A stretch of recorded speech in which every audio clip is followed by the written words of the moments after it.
Yo, what is good, Knicks Nation? Welcome back to Knicks Media. This is Richie, and the New York Knicks have just defeated the New Orleans Pelicans thanks to RJ Barrett having his career night. Of course, you know I'm rocking that RJ Barrett jersey. He went off. The entire offense just ran through RJ Barrett. He finished with a career high 35 points, 8 rebounds, 6 dimes, and I'm so excited to talk about this game from not only RJ Barrett, but the entire squad of the New York Knicks. Evan Fournier, Kemba, Julius, they all did their thing.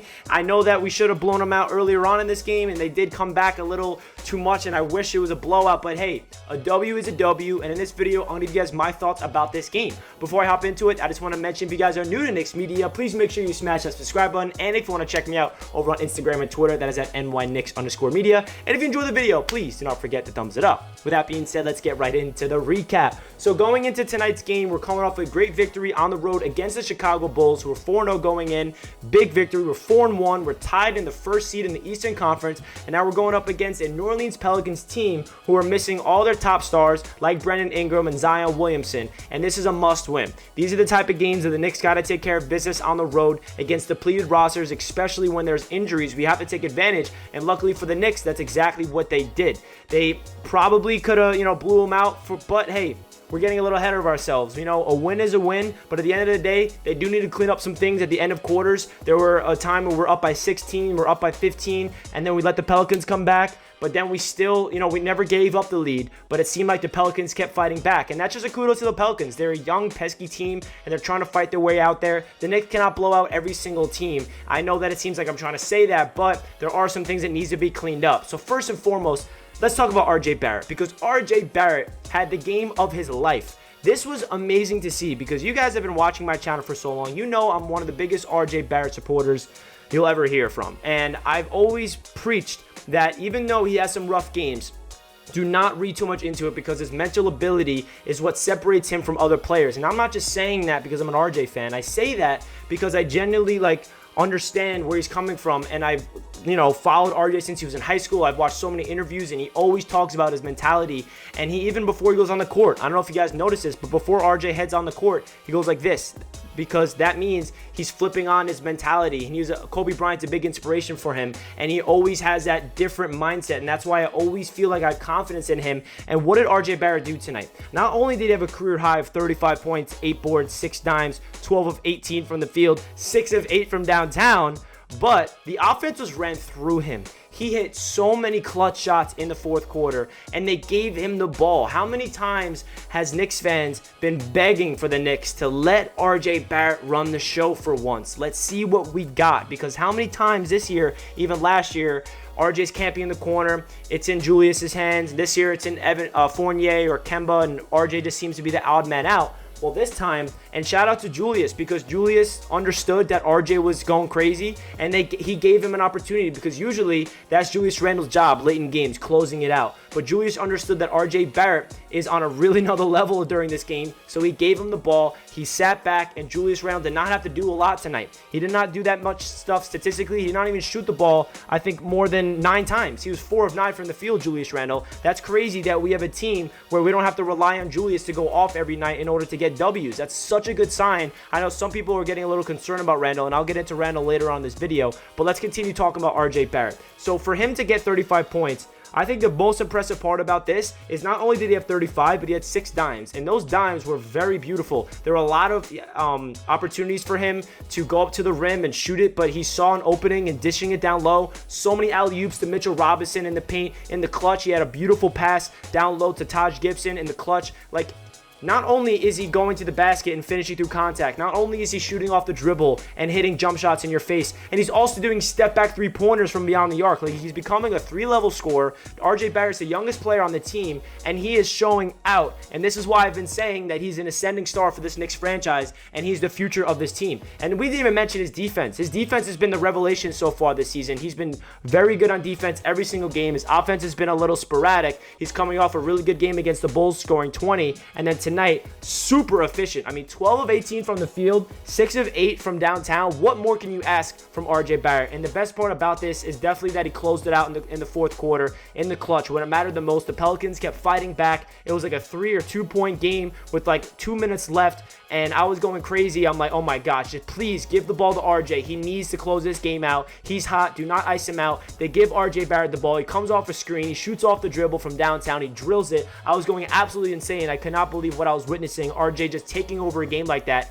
I knew that he had it in him, and it was so refreshing to see it unfold before our very eyes. So shout out to RJ Barrett. That was the game of his life, and that is just the start to RJ Barrett. There's going to be games where RJ has a game like game 1 or 2 where he struggles and we have other players step up. And that's the good thing about this team. And I don't want you guys to get a little worried about one player not having the best night, but then there's other players going off, because we have such a deep unit on this Knicks team where that's going to happen. And that's such a good sign, because there's games where Randle's going to have his 35 and then RJ's going to have his 10 points. You know, it's going to be flipped around, and that's a very good sign that this Knicks team has so much depth and so many different weapons. So now let's get into Kemba Walker, because Kemba Walker has been so good in the last 4 or so games for the Knicks. I mean, the entire season he's been great. 19 points for Kemba, 5 dimes, 4 rebounds, 6 of 11 from the field, 4 of 7 from downtown, and 4 steals. So Kemba Walker is shooting the lights out of the ball from downtown. He's shooting those 3-pointers like he's shooting free throws, it seems like. The step backs are beautiful. He can shoot off the dribble. We all know what Kemba Walker brings to the table, and it's so refreshing to have a point guard that can be able to do that, because we've been missing that for so long.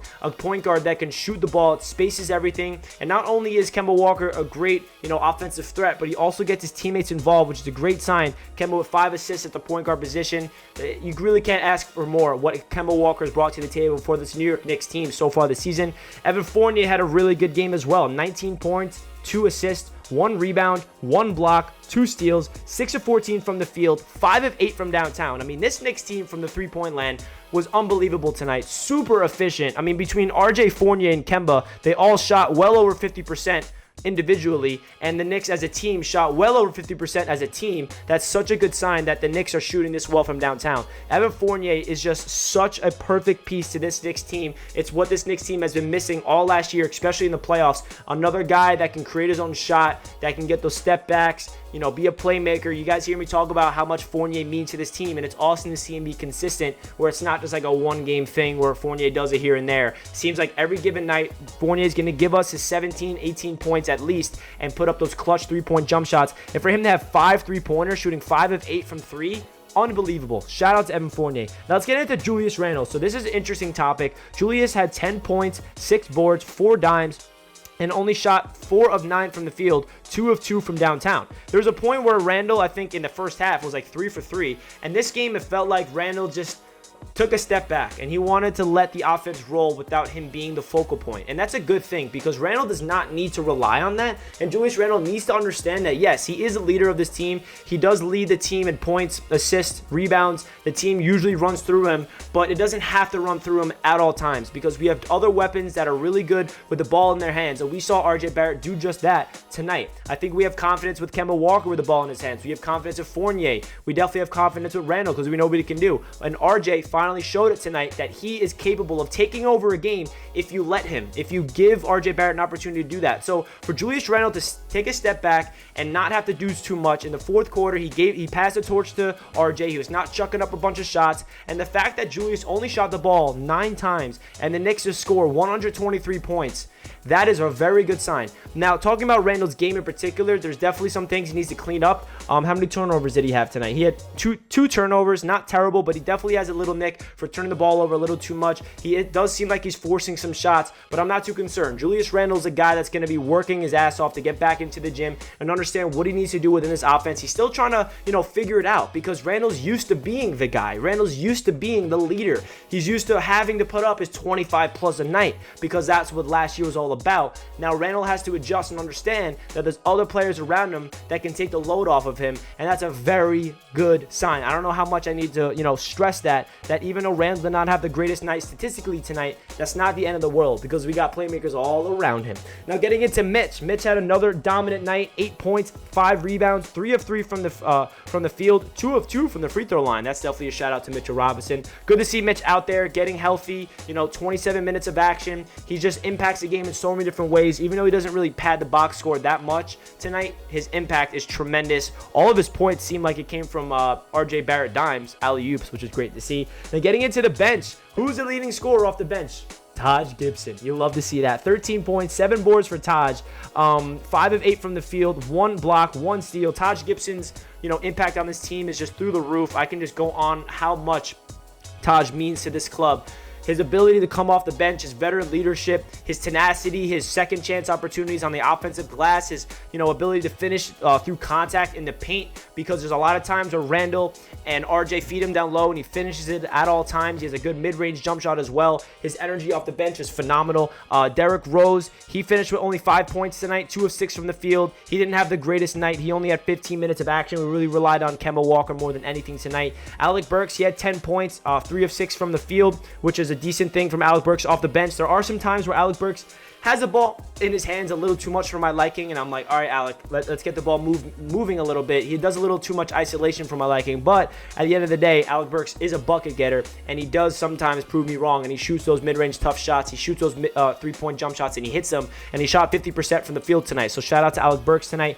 And then both Emmanuel Quickley and Obi Toppin, they did not really do that much tonight. They both only had 10 minutes individually, and they did not really impact the game that much, but that's okay, because this was all about RJ Barrett. This was Rowan Alexander Barrett's game, career night, 35 points. Are you kidding me? Shooting that efficiently from the field. They need to make sure that this is not a one-night type of thing. They need to give RJ Barrett the ball more often. Let him run the offense sometimes, because he's somebody that can attack the rim. He can finish through contact. He can finish with the right. He can finish with the left. He has a tenacious, floater in the paint. We saw some dribble pull-ups from mid-range tonight. We see him space the floor, shooting 6 3-pointers made, and his defense is through the roof. His playmaking.